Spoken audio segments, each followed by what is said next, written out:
Innal hamdalillah nahmaduhu wa nasta'inuhu wa nastaghfiruh wa na'udzu billahi min syururi anfusina wa min sayyiati a'malina may yahdihillahu fala mudhillalah wa may yudlilhu fala hadiyalah asyhadu an la ilaha illallah wahdahu la syarikalah wa asyhadu anna muhammadan abduhu wa rasuluh. Allahumma shalli wa sallim wa barik ala nabiyyina Muhammad wa ala alihi wa sahbihi ajma'in. Amma ba'du. Bapak Ibu, saudaraku semua, peserta kajian Ahad pagi di Masjid Darul Iman PCM Pekalongan Timur yang saya muliakan. Alhamdulillah pada pagi hari ini ditemani dengan mendung tipis ya, kita bisa taklim hadir di Ahad pagi ini. Kebetulan kita juga sudah berada di di awal tahun 2021. Maka tema pagi ini adalah muhasabah seputar umur, waktu. Ini perlu kita ingatkan karena banyak di antara kita yang terlena, lalai, lupa, asik dengan lahwun walaibun, sehingga lupa tujuan utama kita dihadirkan di alam dunia ini, dan di dunia ini hanya singkat gitu. Bapak Ibu yang dirahmati Allah, saya sebagai prolog saya akan kutip sebuah hadis hubungannya dengan umur akan dihisab atau dimintai pertanggungjawaban. Dalam hadis riwayat Imam Tirmidzi, Nabi bersabda, La tazulu qadam ibni Adam yaumal qiyamah min indi rabbih hatta yus'al an khamsin. Telapak kaki anak Adam besok pada hari kiamat belum akan bergeser sebelum lulus 5 pertanyaan. Jadi semua anak Adam itu akan dihisab, akan ditanya 5 soal. Dan kalau itu belum selesai, belum akan pindah, belum akan bergeser. Apa 5 itu? Pertama, an umurihi fima afnahu. Yang pertama kali akan ditanyakan adalah tentang umurnya dihabiskan untuk apa. Jadi umur atau bahasa lainnya ya waktu lah. Jadi waktunya diisi dengan apa? Umurnya habis untuk apa? Lahir sampai meninggal diisi dengan apa? Ayo, nanti semua orang akan ditanya, semua orang akan diminta pertanggungjawaban. Yang kedua pertanyaannya adalah wa'an syababihi fima ablahu, tentang masa mudanya dihabiskan untuk apa. Ya sebenarnya umur sudah mengcover masa muda Pak, tapi masa muda ditekankan lagi, karena masa muda juga kalau tidak hati-hati banyak orang yang terlena. Bukannya untuk belajar, bukannya untuk cari ilmu, kadang malah hura-hura, malah foya-foya, malah maksiat. Kan banyak anak-anak muda yang terlena itu. Ini harus diingatkan betul, masa muda itu habis untuk apa? Karena masa muda menentukan masa depan.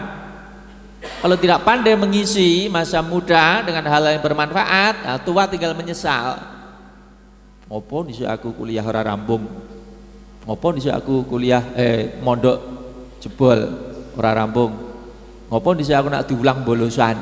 Nah, menyesalnya nanti kalau udah tua. Makanya kita ingatkan generasi muda, anak muda, pandai-pandailah mengisi waktu di masa muda. Pertanyaan ketiga, wa malihi min aina iktasabahu wa fi ma anfaqahu. Nah, pertanyaan berikutnya adalah tentang hartanya. Nah, hartanya didapat dari mana, dibelanjakan kemana. Dapatnya ditanya, belanjanya ditanya. Terus ditanya tentang apa? Ilmunya. Wa madza amila fi ma alima. Apa yang dilakukan dengan ilmu yang sudah dipelajarinya, atau dengan bahasa lain, ilmunya dimanfaatkan untuk apa. Jadi 4 atau 5 pertanyaan itu setiap anak Adam, setiap manusia pasti akan ditanya. Nah, fokus kita ke umur, ya. Fokus kita pagi ini ke umur. Umur kita itu diisi dengan apa? Nah, jadilah orang terbaik, kata Nabi. Nabi pernah ditanya, orang terbaik itu kriterianya apa atau cirinya apa? Walaupun ada beberapa versi, tetapi salah satu versinya ketika Nabi ditanya, fa ayyun nas khair? Nabi menjawab, man tola umuruhu wa hasuna amaluhu. Terus ditanya, siapa orang paling jelek? Man tola umuruhu wa sa'a amaluhu. Orang yang paling baik cirinya adalah orang yang umurnya panjang, banyak amal solehnya. Orang yang paling jelek adalah orang yang panjang umurnya, jelek amalannya, lebih banyak untuk maksiat, lebih banyak kejelekannya. Jadi bolehlah kita bercita-cita minta umur kita panjang, tapi jangan lupa minta juga supaya di situ kita diberi keberkahan. Keberkahan hidup itu apa? Banyak beramal baik, banyak beramal soleh. Itu. Jadi boleh kita minta umur panjang, boleh, tapi tadi diimbangi dengan keinginan supaya berbuat baik sebanyak-banyaknya. Jangan sampai kita umur panjang tetapi tidak berkualitas, lebih banyak untuk hal-hal yang tidak berguna, apalagi maksiat mungkar. Naudzubillah. Jadi umur yang panjang, amalnya banyak, itu termasuk orang yang terbaik itu. Nah, dalam kosakata kita kalau bahasa Arab kita mengenal istilah sin, juga istilah umur. Kalau dalam bahasa Inggris kita juga mengenal istilah old dan age. Nah, biasanya bahasa kita diartikan sama, apa? Umur. Sebenarnya kalau bahasa kita mengenal ada istilah umur, ada istilah usia. Nah, kebanyakan kalau bahasa Indonesia dianggap sama kan gitu kan? Berapa umurmu, berapa usiamu? Ah, podo bae. Tapi kalau bahasa Arab ternyata membedakan. Bahasa Inggris juga tampaknya membedakan. Nah, dengan kalau buka bahasa Inggris kan ada istilah old, ada istilah age. Kalau kita tanya orang umur itu kalau bahasa Inggrisnya kan pakai old. How old are you? Berapa umurmu? Tapi tidak tanya what age, tidak pakai age, tapi pakai old. Nah, bahasa Arab ternyata ngimbangi ya. Tapi kalau bahasa Indonesia kurang bisa ngimbangi karena sama tadi, usia umur dianggap sama. Tapi bahasa Inggris, bahasa Arab dibedakan. Nah, kalau old itu padanannya kalau dalam bahasa Arab lebih ke sin. Sin itu bisa juga berarti gigi. Sinun itu gigi. Tapi juga bisa berarti usia. Nah, usia di sini konteksnya adalah usia biologis. Biologis itu yang bisa dihitung gitu loh, Pak. 1 tahun 365 hari itu usia biologis. Ya, kalau jangan ditanya berapa kam sinuka, berapa usiamu, jawab saja 30, 40. Sejak lahir sampai sekarang ya itu sin. Makanya ada kalau binatang itu namanya musinah gitu kan. Musinah itu katakanlah kalau bahasa Jawa mungkin semacam kayak poel ya. Itu kan juga menandakan usia juga kan. Ini kambing wis poel pisan berarti setahun. Nah, gitu kan. Berarti ada hubungannya juga dengan usia. Nah, tetapi kalau kita, jadi kalau sin usia itu lebih ke fisik. Berapa umurmu? Kita jawab aja 40, 50 sesuai dengan kelahiran masing-masing. Nah, yang menarik adalah umur. Umur itu agak dekat atau padanannya mirip ke old kalau bahasa Inggris. Bahasa Inggris tadi age. Kalau umur ada hubungannya juga dengan makmur, memakmurkan. Umur. Jadi umur itu hubungannya dengan sejauh mana kita mengisi waktu dengan hal-hal yang bermanfaat. Itu lebih tepat disebut umur. Jadi boleh jadi usia kita tua tapi umurnya muda. Atau sebaliknya, usia muda tapi umurnya tua. Maksudnya gimana Pak? Saya kok tambah bingung Pak. Maksudnya begini, Bisa saja ada kakek-kakek umurnya 70 tahun, usianya 70 tahun, usia biologis. Tapi kalau ditanya berapa umur kakek, kalau kakeknya itu kritis, barangkali dia akan menjawab begini, Pak, Anda tanya usia apa tanya umur? Kalau kakeknya kritis ya atau bijak ya, kalau usia saya 70, tapi kalau umur saya 5 tahun. Loh, umurnya 5 tahun kenapa kek? Karena saya baru 5 tahun terakhir ini insaf. Yang 70 tahun sebelumnya melontrah saya ini. Berarti kakek ini orang bijak, iso bedake usia karo umur. Jadi kalau nyun sewu jenengan misalnya sekarang usianya 70, tapi misalnya usia 1 sampai 60 isine hal-hal sing ora mutu, urung gelem ngibadah, bahkan mungkin senenge lahun walaibun, poya-poya, hura-hura, ora kenal pangerane. Terus baru usia 60 insaf, sadar. Umur jenengan itu baru 10 tahun. Usia 70, umur 10. Maksudnya begitu loh. Jadi usia sama umur bisa kita bedakan. Tapi sebaliknya bisa saja usianya muda tetapi umurnya tua atau panjang. Siapa contohnya, Pak? Ya banyak. Lihat saja orang-orang yang berprestasi, lihat orang-orang yang berjasa, lihat orang-orang yang beramal soleh, lihat para ulama. Usianya pendek, umurnya panjang. Maksudnya gimana, Pak? Contohnya, Pak, misalnya R.A. Kartini itu usianya 24 tahun, meninggal dia. 24 tahun kan masih muda ya, tapi umurnya panjang. Buktinya apa? Sampai hari ini orang masih kenal, orang masih mengenang. Bahkan tiap tanggal berapa diperingati? Tanggal berapa? 21 April diperingati Hari Kartini. Orang mengenang, orang mengenal. Usianya 24, umurnya mungkin sampai kiamat. Paling tidak untuk orang Indonesia kan mengenal itu, Pak. Paling tidak. Karena apa? Dianggap pahlawan atau punya jasa. Disebut tokoh emansipasi, pejuang wanita. Dikenang orang, umurnya panjang, usianya pendek. Contoh imam lain, ulama lebih banyak lagi, Pak.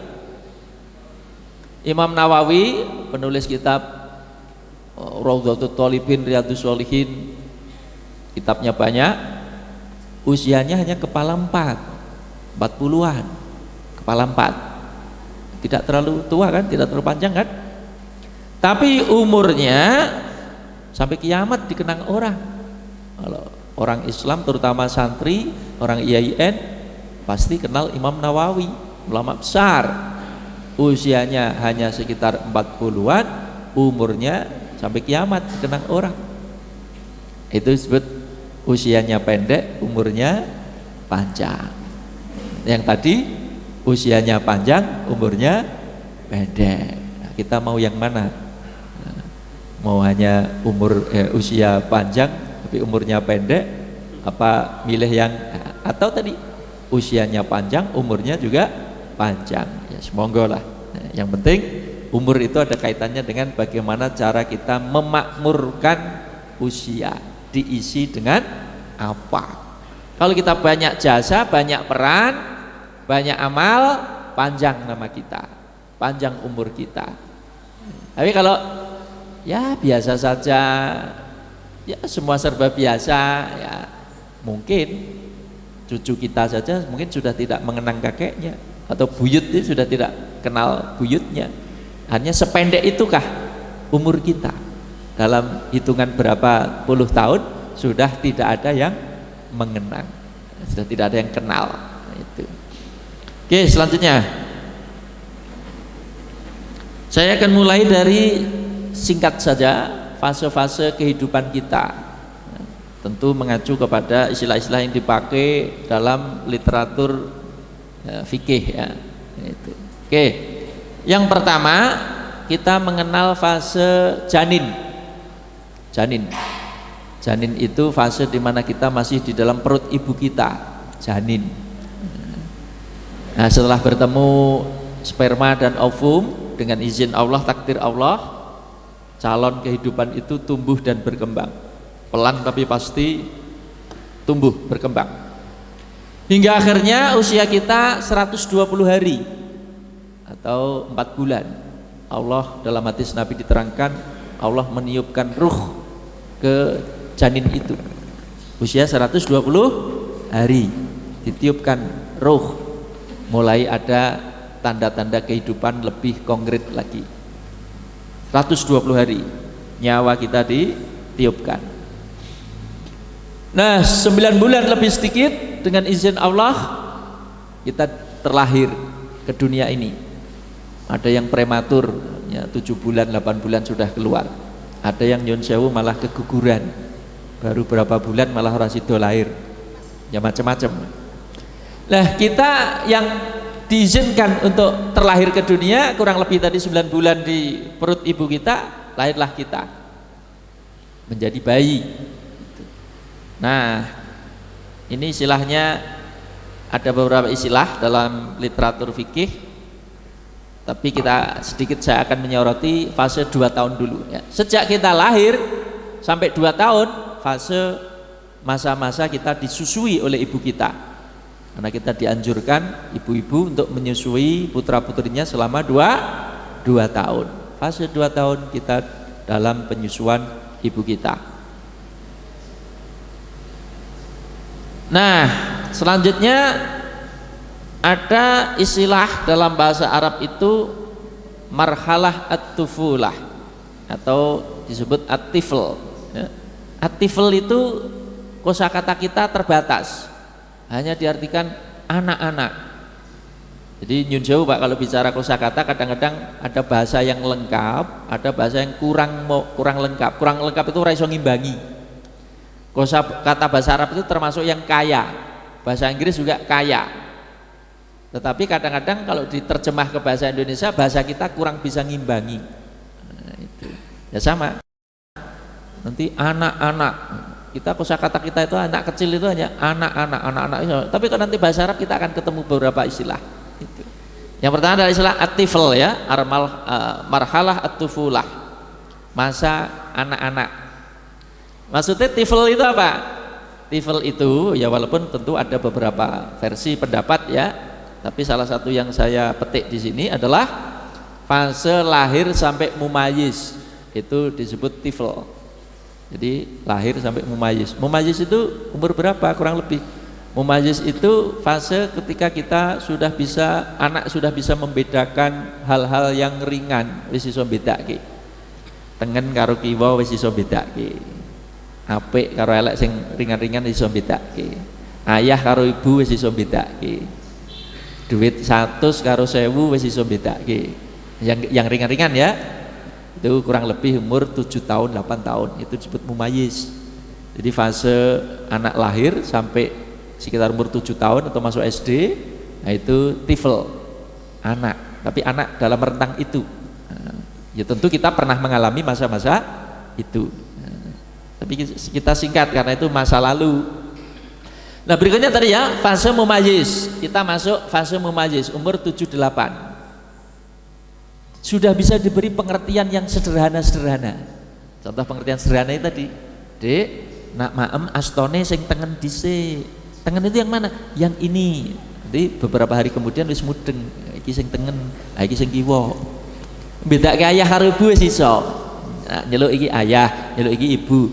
Wis mudeng. Bedake iki simbah wis mudeng. Kon tuku sing enteng-enteng wis iso. Kon tuku sampo entuk sampo, wis mudeng. Tapi nak kon tuku sampo kok entuk roti, ya kuwi pinter. Wah, itu. Artinya kan urung mudeng ya, artinya dia hanya menuruti selerane dhewe gitu kan. Anggere kon tuku sabun malah entuk kelereng. Itu berarti urung mudeng bocah itu. Atau bedake dit 1000 karo 10.000 urung mudeng. Nah, itu berarti belum mumayyiz.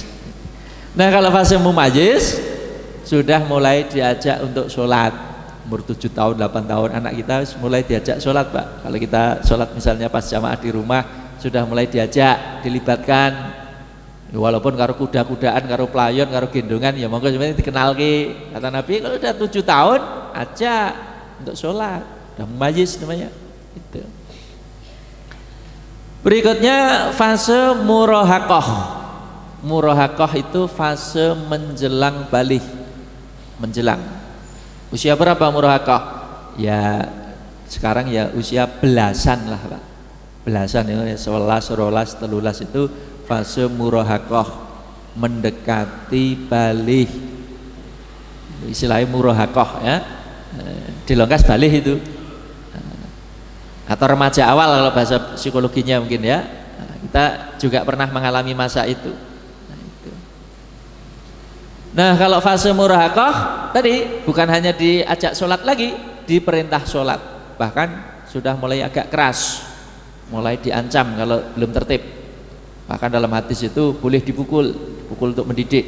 Nah itu murahaqah ya, 10, 11, 12 menjelang balik. Nah berikutnya kita mencapai fase al-buluh, balik, wis tekan apa? Ya, tekan perintah, tekan umur. Jadi balik itu adalah fase kita sudah dianggap memasuki mukallaf. Mukallaf itu wis layak dibebani perintah dan larangan, wis kena dosa karo ganjaran. Nah, itu. Kapan balik Pak? Nah, balik itu lebih tepat indikatornya bukan umur, tetapi tanda-tanda biologis. Misalnya kalau laki-laki sudah mimpi basah, itu dianggap sudah balik. Atau menurut sebagian ulama ciri balik lain itu sudah tumbuh bulu kemaluan, ciri biologis. Kalau perempuan ditandai sudah datang menstruasi, berarti sudah balik. Dan perempuan tentu lebih cepat umurnya dibanding laki-laki. Itu disebut fase balik Pak. Nah balik itu naik turunnya ya sekitar tadi 13, 14, 15 kalau laki-laki. Perempuan bisa jadi 9, 10, 11 sudah. Kalau laki-laki ya, tadi 13, 14, 15 itu sudah balik. Ya tentu ada beda-beda tipis ya, tidak sama persis itu. Berikutnya kita mengenal atau balik itu juga identik dengan mukallaf ya, kita sering mendengar istilah mukallaf. Mukallaf itu artinya wong sing dibebani. Dibebani apa? Dibebani perintah dan larangan. Jadi kita sebagai orang beragama, orang Islam itu kan ada perintah, ada larangan. Itu namanya taklif, beban. Orangnya disebut mukallaf. Orang balih itu, orang akil balih, bukan hanya balih ya, kalau mukallaf ya, tambah satu kriteria lagi. Akil balih. Akil itu akale wis fungsi normal, wis mudeng. Sebab bisa saja Pak umur 30 tapi edan, nah itu tidak mukallaf, karena akal itu menjadi ciri, jadi tidak cukup balih. Makanya istilahnya akil balih. Kalau bahasa Jawa ini kadang-kadang ya ora pati fase sithik, akil balek, wis akil balek, gitu ya. Akil balih itu tadi akalnya sudah berfungsi dengan baik, normal. Balih tadi usianya sudah mencapai minimal. Jadi kriterianya dua ya mukallaf ya. Jadi disebut mukallaf kriterianya satu akil, dua balih. Nah, jangan kalau menurut dua kriteria mukallaf. Mukallaf itu apa? Terbebani kewajiban dan larangan, perintah dan larangan. Maksudnya apa? Nah, wong Islam tadi wajib sholat, wajib poso, dan nisab wajib zakat, wajib haji. Pokoknya kena kewajiban-kewajiban. Juga kena larangan-larangan. Tidak boleh minum, tidak boleh ghibah, tidak boleh berzina, tidak boleh maksiat, itu tidak boleh banyak. Mukallaf namanya. Nah, kita sekarang ini fase mukallaf, terbebani, kena beban kita, perintah dan larangan. Nah, balik sampai wafat, kalau akal kita masih fungsi, mukallaf. Tapi kalau akal sudah tidak fungsi, sudah tidak disebut mukallaf, tidak terkena beban lagi. Misalnya apa tadi? Orang gila. Orang gila walaupun fisiknya sehat tidak mukallaf. Orang koma itu tidak ingat apa-apa, akalnya tidak fungsi, sudah tidak mukallaf, tidak terbebani lagi. Tapi fisiknya lemah tetapi akalnya masih paham, mudeng, malah masih terbebani Pak, sebisanya, semampunya. Misalnya orang misalnya nyun sewu misalnya kena stroke, tidak bisa kemana-mana, tapi akalnya masih mudeng. Teko iya isih mudeng, maksudnya karepe isih arep jawab, walaupun mungkin yang jawabnya terbata-bata, tapi mudeng, komunikasi masih mudeng. Waktu sholat isih ngerti, oh iki wayah duhur, iki asar. Nah, itu masih mukallaf, masih kena kewajiban. Sholat saisone, poso saisone, misalnya orang iso poso, ora kuat poso, bayar fidyah. Itu. Dan seterusnya dan seterusnya. Jadi mukallaf itu justru penekanannya lebih ke akal ya. Nah, yang kedua balik tadi. Nah, itu. Tapi yang utama justru akil tadi Pak. Akalnya masih fungsi apa? Tidak. Sepanjang akalnya masih fungsi, masih mudeng, nah, masih kena taklif, beban. Nah, itu kata kunci. Nah, ada lagi istilah bahasa Arab itu mengenal as-sobi atau al-gulam. Nah, jadi kosakata bahasa Arab itu untuk anak-anak itu istilahnya macam-macam Pak. At-tifl, as-sobi, al-gulam. Nah, al-gulam juga mirip dengan tadi. Al-gulam atau as-sobi itu lahir sampai balik. Itu secara umum as-sobi, al-gulam, anak-anak juga. Tapi kosakata kita hanya mengenal anak-anak. Bahasa Arab sudah mengenal 3 paling tidak ya. At-tifl, as-sobi, al-gulam. Kita masih anak-anak. Kosakatanya agak terbatas itu. Ya sama juga misalnya kalau kita mau menerjemah kelapa misalnya ya, dari kecil sampai tua, bahasa Jawa lebih lengkap daripada bahasa Indonesia. Iya kan? Bahasa Indonesia hanya mengenal kelapa muda, kelapa tua. Ya kan? Kelapa muda, kelapa tua. Tapi kalau bahasa Jawa dioncai siji-siji masih bisa, Pak. Manggar, baru berbunga kan? Manggar. Gede sithik sebutannya bluluk. Gede sithik sebutannya cengkir. Gede sithik sebutannya apa? Tegan, bolehlah tegan. Gede sithik sebutannya. Nah, kalau bahasa di daerah saya itu sebutannya kemetum. Kemetum biasanya untuk botrok itu enak. Ya mungkin mirip ya. Nah, kalau bahasa di daerah saya sebutannya kemetum. Terus dewasa sedikit lagi sebutannya ya seklopo noe ya, selimo. Kalau lebih tua lagi sebutannya sing wis tua itu kentos. Nah, itu kan lu telan kentos. Kentos itu yang sudah siap untuk jadikan bibit itu. Mau tumbuh tunas itu loh. Kentos, dingu, kentos. Mengenal 7. Bahasa Indonesia hanya 2. Kelapa muda, kelapa tua. Coba cengkir diterjemahke bahasa Indonesia piye? Apa? Kangelan toh jenengan toh? Wis kelapa muda. Degan kan boleh bahasa Jawa ya dah. Degan. Nah, jadi bahasa itu kadang-kadang ya ono sing lengkap, ono sing kurang lengkap. Nah, itu. Kalah maksudnya ya. Bahasa Arab termasuk yang kaya kosakata tadi. Nah, itu. Ya, itu. Nah, setelah itu kita mengenal sebutan al-fata. Kalau perempuan kadang disebut al-jariyah. Al-fata itu remaja. Remaja kedua katakanlah ya, atau remaja terakhir. Berapa al-fata itu usia? 15 sampai 18 tahun. Mungkin kalau di psikologi disebut remaja kedua atau remaja akhir. Yang 11 12 tadi remaja awal. Ini remaja kedua atau akhir. Jadi 15 sampai 18 tahun istilah dalam bahasa Arab disebut al-fata kalau untuk laki-laki, atau kalau perempuan kadang disebut al-jariyah. Nah, itu ya. Tapi perempuan kadang-kadang juga disebut al-fatah, al-fatayat. Nah, itu ya, remaja.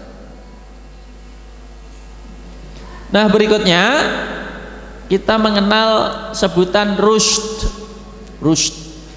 Nah, kalau rusyd itu artinya sudah dewasa, matang. Biasanya kalau sudah di atas 18 tahun dianggap sudah dewasa. Rusyd. Kalau undang-undang dunia pada umumnya membedakan anak-anak dengan tidak anak-anak itu 18 tahun, Pak. Artinya di atas 18 tahun dianggap sudah bukan anak-anak. Tapi hukum perdata kadang-kadang menetapkan usia 21 tahun. Betul-betul dewasa itu 21 tahun. Jadi antara 18 sampai 21 itu ada masa transisi 3 tahun ya. Karena dalam hukum perdata kadang-kadang dewasa penuh itu 21 tahun atau sudah pernah menikah. Buktinya apa kok 21 tahun? Buktinya kalau ada orang menikah usianya kurang dari 21 tahun itu masih perlu izin orang tua. Berarti dewasanya dianggap belum sempurna, belum penuh. Undang-undang perkawinan sekarang orang menikah laki-laki perempuan kan 19 tahun disamakan sekarang ya, minimal 19 tahun. Kalau ada orang menikah umur 20 tahun kan belum 21 tahun, itu masih perlu izin orang tua, Pak. Ya kalau misalnya usia di atas 21 tahun untuk laki-laki ya, misalnya tidak izin orang tua, misalnya ya, secara hukum sah, walaupun mungkin secara etika ya kurang bagus, masuk nikah wong tuane orang ngerti, masuk nikah wong tuane tidak diberi tahu, ya secara etika saja, tapi secara hukum tidak ada masalah. Itu rusd namanya. Nah, rusd itu indikatornya apa? Indikatornya salah satunya adalah kecermatan dalam mengelola keuangan atau ekonomi. Jadi salah satu kriteria orang layak nikah itu kalau sudah rusd, dewasa. Dewasa itu salah satu indikator utamanya adalah kecermatan dalam hal mengelola keuangan, Pak, ekonomi. Karena orang berumah tangga itu juga erat terkait dengan masalah mengelola keuangan. Jadi kalau ada orang sudah bijak mengelola keuangan, tandanya dia rusd. Bijak mengelola keuangan maksudnya piye? Misalnya iso hemat, iso mbedakake sing perlu dituku karo ora, salong ditabung, nak tuku sing betul-betul manfaat, ora boros, ora sembrono, ora terlalu bloboh dalam arti ngawur, ora gampang dihapusi wong, ora gampang dibujuk, dipengaruhi wong. Itu rusd namanya. Tapi kalau uang ngelola keuangan ini lolo, cirine lolo itu apa? Tadi loh, dihapusi wong gampang. Contoh dihapusi wong ini loh, Pak. Nggawa duit bar gajian, nggawa duit 5 yuta, mlaku-mlaku, diojosi wong. Tukunan iki murah apik, tuku. Padahal ora pati perlu, ora pati guna. Dihapusi, iki murah iki, nek ora mbok tuku eman-eman, tuku. Ngumplak murah meneh, tuku meneh. Nah, duit 5 juta kan gorong dino. Nek wis anak bojo piye ngono kuwi? Kalau ada suami yang seperti itu, mumet kan jenengan. Bapak ora iso mengelola keuangan, berarti jenengan kan protes kan? Bapak ora sampean. Kene, gajian langsung nang rekening kuwe. Aman nek aku sing nggawa. Nek sampean butuh kok njaluk aku. Akhirnya kan diambil kendali ke keuangan kan? Ketika orang tidak pandai mengelola keuangan itu namanya tidak rusd, tidak bijak, tidak dewasa. Bisa juga istrinya yang tidak rusd, Pak, tidak mesti suami. Tadi kan sebut contoh suami, bisa saja istrinya yang tidak rusd. Buktinya apa? Anggere dikai blonjo sepiro-piro, ya entek apa ora jelas. Gopo kuwi. Wis tuwa kok malah blonjone sing paling akeh nggo tuku wedak karo pupur, arep medaki sapa? Misale mosok belanja yang diberikan suami 10 yuta, sing 5 yuta nggo tuku wedak karo pupur. Lho wedak karo pupur bojone ya ora tau menikmati, sing menikmati malah supir angkot. Itu juga tidak rusd ya. Jadi rusd itu bijak, cermat, khususnya loh ya, dalam mengelola keuangan. Uang omah-omah kan penting itu, Pak. Pak, kalau enggak bisa mengelola dengan cermat, bisa tadi besar pasak daripada tiang. Problem, masalah itu terlalu boros, terlalu ngebreh, cek seneng foya-foya, shopping sing ora perlu. Nah, mending nak penghasilannya iso ngimbangi. Nah, penghasilannya ora iso ngimbangi, maksudnya pengeluarannya lebih besar, rumah tangganya bisa tidak imbang, bisa kacau. Nah, jadi rusd ya itu. Nah, rusd itu puncaknya boleh dibilang usia 40 tahun. Dan 40 tahun ada penekanan khusus dalam Al-Quran. Saya langsung loncat ke 40 ya. Nah, kalau mau setelah itu sebenarnya setelah Al-Fatah itu ada Syabab. Syabab itu pemuda. Nah, Al-Fatah remaja, rusd tadi mulai dewasa. Ada satu lagi kosakata asyabab, asyab, pemuda, pemudi. Nah, pemuda atau pemudi itu ya di kalangan psikolog, ulama Islam juga ada perbedaan, tapi tentu juga ada titik temu. Ada yang membatasi sampai 30 tahun itu masih pemuda, Ada yang bahkan sampai 40 tahun, itu masih pemuda. 40 tahun masih muda. Nah, 40 ini ada penekanan tersendiri. Kita lihat surat Al-Ahqaf ayat 15 ya. Ini juga sedikit banyak cerita fase manusia tapi secara ringkas. Allah berfirman, a'udzubillahi minasyaitonirrajim, bismillahirrahmanirrahim, wa wassaynal insana biwalidayhi ihsana. Dan kami wasiatkan kepada manusia terhadap kedua orang tuanya supaya berbuat baik. Jadi Allah wasiat karo menungso, menungso kowe kudu tumindak becik karo wong tuamu loro. Diwasiatke karo Gusti Allah. Kenapa? Hamalathu ummuhu kurha wa wada'athu kurha. Karena ibumu sudah mengandungmu dalam keadaan lemah, repot, susah, berat. Wa wada'athu kurha, dan juga melahirkan dalam keadaan susah payah. Mengandungnya sudah susah, melahirkan juga susah, sakit, berat, bahkan kadang-kadang taruhannya meninggal dunia. Jadi menungso dielingke karo Gusti Allah. Menungso, tak wasiati kowe kudu becik-becik karo wong tuamu loro, terutama ibumu. Ilinga ya, ibumu iki ndek ngandung kowe berat, melahirkan kowe berat. Nah, maka kowe aja kurang ajar, kira-kira kan begitu. Iya. Nah, bapak-bapak ora pati berat. Amung titip bibit. Asing dititipi kuwi sangang sasi gembol ngalor ngidul. Nah, bapaknya mau titip.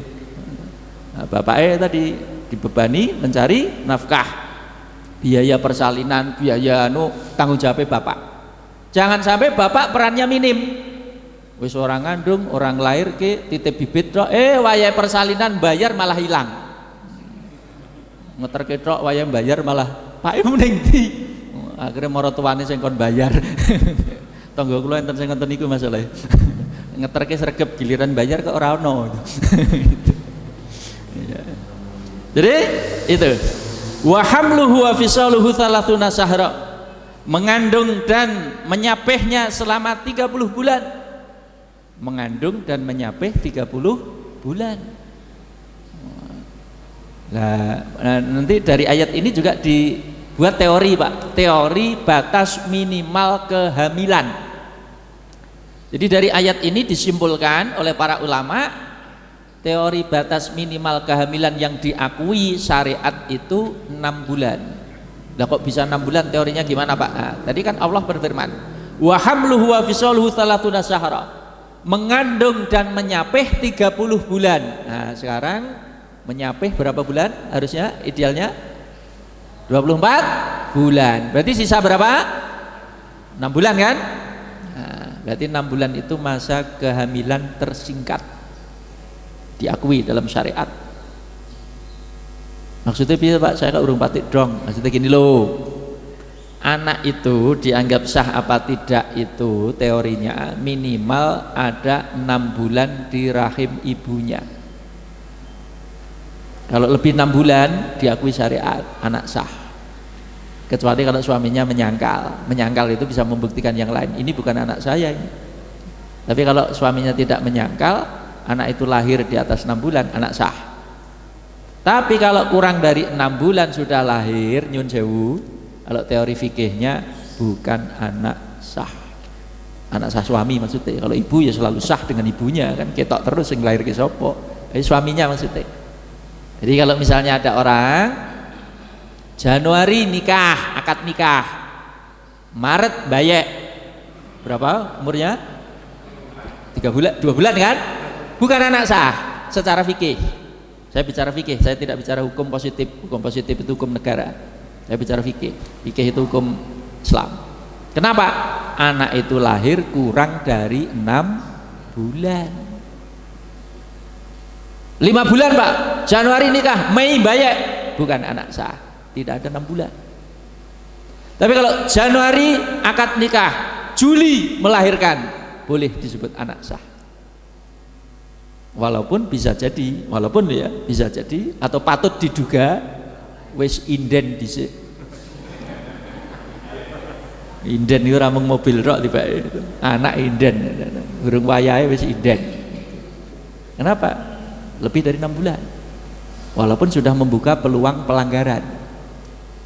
Kalau yang aman betul ya 9 bulan ke atas aman.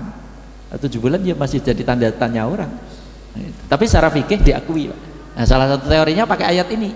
Antara mengandung, melahirkan 30 bulan.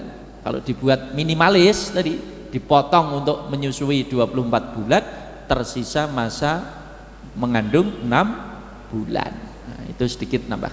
Nah, di sini ada kata kunci. Hatta idza balahu asyuddah, hatta idza balahu asyuddah wa balahu arba'ina sanah.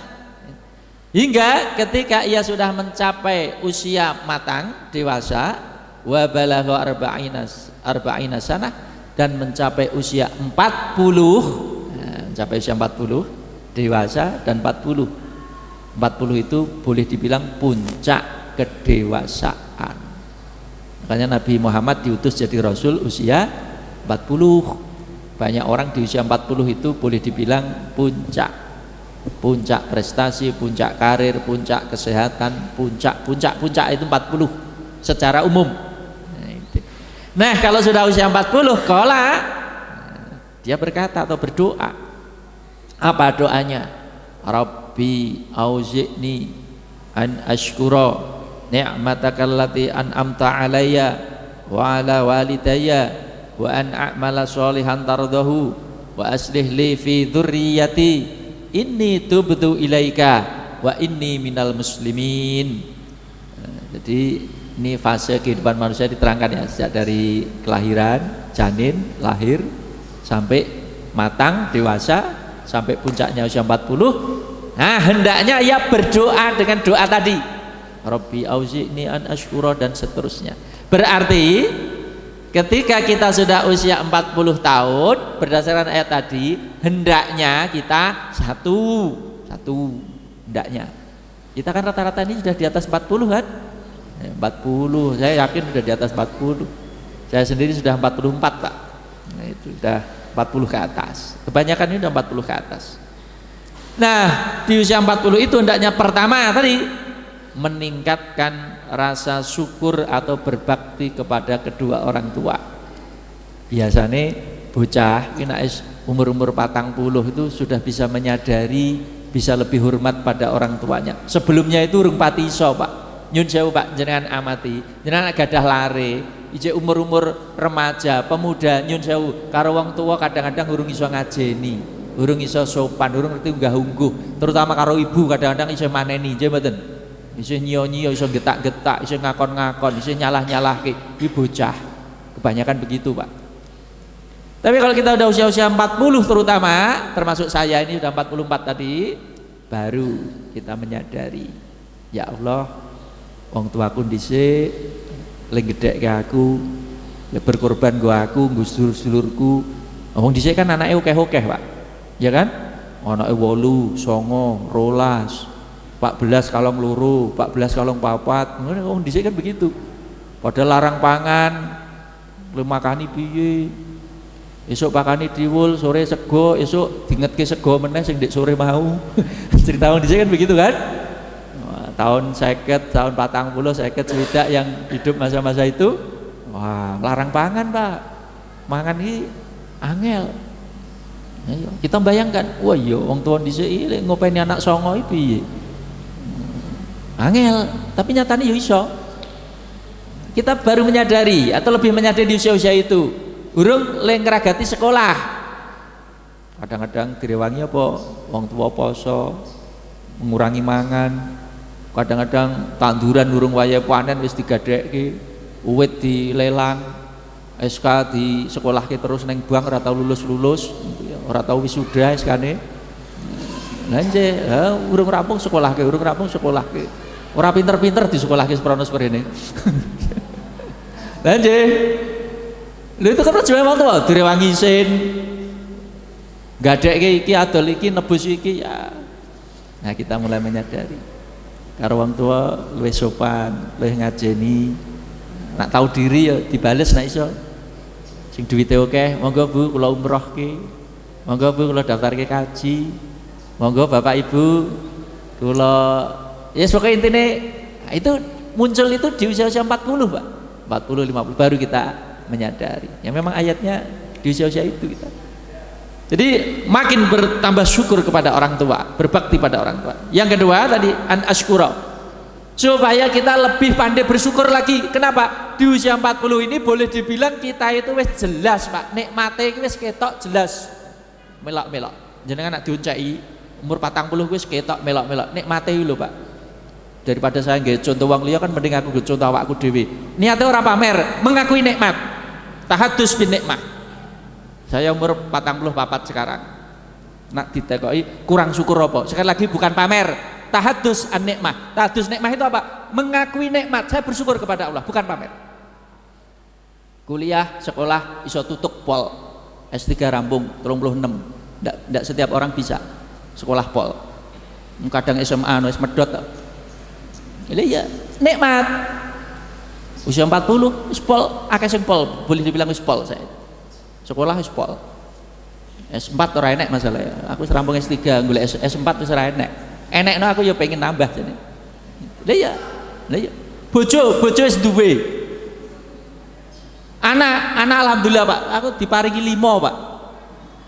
Lha itu tahadus bin nikmah. Anak wis 5. Wis lengkap, ana lanange ana wadone. Masalah kuwi wedok tok ora dilanang kok. Lanang ana wadon ana. Bersyukur, bukan pamer.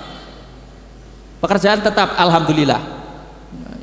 Loh, golek apa? Omah duwe alhamdulillah. Haji alhamdulillah semangkat walaupun biaya pemerintah. Lah iya, haji berangkat tahun lalu, tahun kemarin. Tahun ini malah ditunda. Mungkin tahun ini urung karuan ono. Bersyukur, kurang apa nak dioncai. Umur 40 itu wis ketok. Makanya kita lebih pandai bersyukur. Nah, di bawah itu kadang urung puncak Pak ya. Urung puncak, karir, jabatan, kedudukan, harta, banyak yang belum maksimal atau belum puncak. Maka di usia 40 itu kita diingatkan, kowe iki kudune tambah syukur. Bandingno karo usia-usia dhisik, apa meneh dek kita lahir ra duwe apa-apa, ra nggawa apa-apa, ra iso apa-apa. Lah saiki nggawa apa-apa, iso apa-apa, duwe apa-apa. Nggih mboten? Lah nggih, makin bersyukur. Apalagi umur 40 itu lebih produktif dalam amal soleh tadi Rabbana nikmatan amtarana wa an a'mala sholihan tardahu. Yang ketiga ini misalnya wa an a'mala sholihan tardahu, dan berilah aku atau bantulah aku untuk bisa banyak melakukan amal soleh yang engkau ridhoi. Nah usia 40 munggah kudune luweh sregep anggone ngamal soleh. Ora kok sergep tolah-toleh. Wis umur 40 50 isih tolah-toleh. Ningkatke amal soleh ora tolah-toleh. Artinya ya luwih khusyuk, luwih menep, luwih bersyukur, luwih tahu diri, wis dewasa, wis bijak, pengalamane wis lumayan, wis nuwani dewasani. Kena nggo contoh, kena nggo teladan. Ora saya tua saya petakilan. Saya tua saya ora genah. Ora kena nggo contoh. Nah itu. Apalagi usia 40 itu. Nah ini Pak. Wa aslih li fi dzurriyyati. Dan perbaikilah keturunanku. Jaluk anak putu dadi wong sing soleh, dididik, diragati, dikawal. Kita punya tanggung jawab menyiapkan generasi Pak Bu. Nah, diamani putra tadi kan, dilongkas mungkin putu Pak. Lah pastikan anak cucu kita itu soleh-soleh, mengenal Allah, tahu halal haram. Terus sampai anak pirang-pirang orang gendah kabeh. Jenengan mungkin sukses lah, anak putune ora sukses, ya ora sida sukses jenengan. Apa artinya jenengan hebat tapi anak putune blontah? Tidak jadi hebat. Maunya kita orang baik-baik, anak cucu kita juga jadi orang baik-baik. Apalagi di 40 ini tubtu ilaika. Nah es patang belum munggah itu ngekeh-ngekeh tobat. Ini tubtu ilaika, aku bertobat kepadamu. Ngekeh-ngekeh tobat. Apa sing kurang apik, kurang manfaat, apa meneh maksiat mungkar, prei leren. Apa meneh semakin tua lahanmu, lahwunmu, sembronomu mari sudo leren, minimal kurang ngono. Wis umur 50 swidak cek seneng-seneng cek hiburan diokehi, lahan diakehi, guyon dikendeli, mangan enak dikendeli. Kita itu kadang-kadang dielekke ayat orang gugu, tapi nak dielekke dokter nembe gugu. Nyun sewu Pak, kadang-kadang kita terlalu gila kuliner, mangan enak turuti ya duwite ono, mangan enak turuti, larang turuti. Kadang-kadang dokter wis ngelekke ayat, ngelekke orang gugu, hingga akhirnya apa? Kena peringatan, iki ora entuk, iki ora kena, iki ora oleh, iki bahaya. Akhirnya apa? Nah, sing nyetop sapa? Sing nyetop Gusti Allah. Wis ora wayahe ngono-ngono kuwi. Hanya sudonen sing ngono-ngono kuwi. Makane nyun sewu wong Jawa le ngarani ya pas. Tiyang niku nek wis umur swidak sebutane tiyang apa? Basa Jawane apa? Nak wong wis bangsa umur swidak munggah itu sebutane basa Jawane kramane napa? Tiyang napa? Tiyang sepah. Sepah ya artinya apa sih? Sepah ya ora manis. Sepo. Diarani wong Jawa le ngarani ya sepah. Jenengan iku tiyang sepah. Apa? Manise iki wis ora enek. Manise wis ilang. Seneng-senenge iki wis ora ilok, ora layak, ora patut. Sudonen maksudnya itu loh. Makanya topo dahar, topo guling nek istilahnya Rangga Warsita. Cegah dahar lawan guling. Cegah dahar lawan guling itu ngekehke poso, ngurangi panganan sing neko-neko, terus cegah guling. Cegah guling apa? Ora kakean sare. Sarene disuda, tahajute sing disuwekke. Sarene disuda, zikire sing diawetke. Maksudnya gitu loh, Pak. Nasihatnya itu begitu. Umur 40 munggah saya ndungluk, saya khusyuk. 40. Terakhir, wa inni minal muslimin. Ikrar melih kula niki termasuk wong sing muslim. Muslim maksudnya piye? Pasrah total karo Gusti Allah. Dina usia-usia kita udah 40 ke atas itu pasrah total karo Gusti Allah. Pun bareng Gusti pecah gesang kula pasrahaken jenengan sing ngatur. Sewaktu-waktu ditimbali dipundhut kula pun siap. Ngomong ora siap nek ditutupi timbali ya timbali. Makanya jangan pernah bilang aku ora siap. Apa anggere muni aku ora siap terus ora sida ditimbali. Makanya tidak ada kata-kata saya tidak siap. Siap. Jangan pernah berkata saya tidak siap. Emang anggere ngomong tidak siap mundur gitu, Pak. Siap ora siap waya jupuk ngono wae kok. Makanya kon siap terus. Jangan pernah bilang tidak siap. Anggris sumpah siapa bagian ini minal muslimin. Kula termasuk wong sing pasrah total. Islam itu artinya pasrah, Pak. Pasrah karo Gusti Allah. Termasuk ngadepi corona ini iki. Ya ora usah wedi nemen-nemen iki, ya ora usah nyepelekke. Sedengan wae. Oh, sikap yang terbaik itu kan pertengahan, Pak nggih. Kosdan. Ya ora nyepelekke contoh tadi, Pak. Alah iki pelekke. Kon nganggo masker ya Allah. Menjaga jarak Allah. Wah ya mati, urip ya urip. Terlalu nyepelekke. Tapi sebaliknya kewetir ya ono. Petuk wong mlayu. Mendelep mlayu ya kewedian. Metu ka omah wedi, ngono wedi ya biasa. Biasa maksudnya pertengahan. Prosedur kesehatan, protokol kesehatan kita patuhi, kita ikuti. Nabi juga mencontohkan begitu, Pak. Buktinya apa? Nyun sewu usaha lariah itu ya dipakai oleh agama kita. Nabi kalau perang pakai baju besi, ya ndak? Pakai baju besi itu dalam rangka apa? Melindungi diri. Bang nganggo baju besi, misalnya dibacok, ya ora tedas. Tapi nek orang nganggo baju besi dibacok ya kena. Baju besi itu pelindung. Nabi pakai. Jangan mentang-mentang Nabi. Saya kan Nabi, orang mungkin dibacok tedas. Ya ora begitu, Pak. Lek ngajari, Pak. Walaupun Nabi aku dibacok ya tedas, makanya aku nganggo pelindung. Gitu loh, Pak. Sama, Pak. Jangan mentang-mentang saya kan rajin sholat, Pak, ndak pakai masker pasti ndak kena, Pak. Sing jamin sapa? Bisa kena. Itu karena itu sunatullah. Makanya kita pakai masker, jangan pakai masker. Itu bagian dari jaga-jaga. Bahwa kita sudah berusaha hati-hati nyun sewu, takdir bicara lain, kok ya kena, bahkan amit sewu dari situ jalanan kita dipanggil Allah, ya siap. Ini orang usah terlalu wedi, biasa itu tadi Pak, orang nyepeleke ning ya ora kewedian. Pasrah total karo Gusti Allah. Cepat atau lambat kita akan mengalami fase itu pasti akan dialami. Saya kira ini saja Bapak yang dirahmati Allah. Pas 1 jam saya menyampaikan materi. Jadi intinya adalah kita hari ini muhasabah usia kita yang makin dari waktu ke waktu makin tipis, makin habis, makin berkurang. Jadi jangan merasa masih panjang. Pokoknya kita harus selalu siap, waspada, hati-hati supaya kita dipanggil Allah Subhanahu wa taala dalam keadaan husnul khatimah, dalam posisi amal kita puncak, bukan dalam posisi sedang futur, sedang lemah, sedang titik nadir, titik terendah. Jadi nyun sewu, jangan sampai kita punya prinsip justru semakin tua malah semakin kendor, salah. Wa'bud rabbaka hatta ya'tiyakal yakin. Sembahlah Allah sampai kamu didatangi oleh ajal. Kalau ajal belum menjemput kita, jangan pernah bercita-cita untuk leren beramal, beraktivitas. Dan jangan jadi pengendor semangat suaminya sendiri. Kadang-kadang suaminya sudah pensiun, arek sergep neng masjid pengajian malah dilarang. Wis tuwa wis pensiun, mbok duduk manis neng omah wae Pak. Tak ladeni, ora usah dadak metu-metu.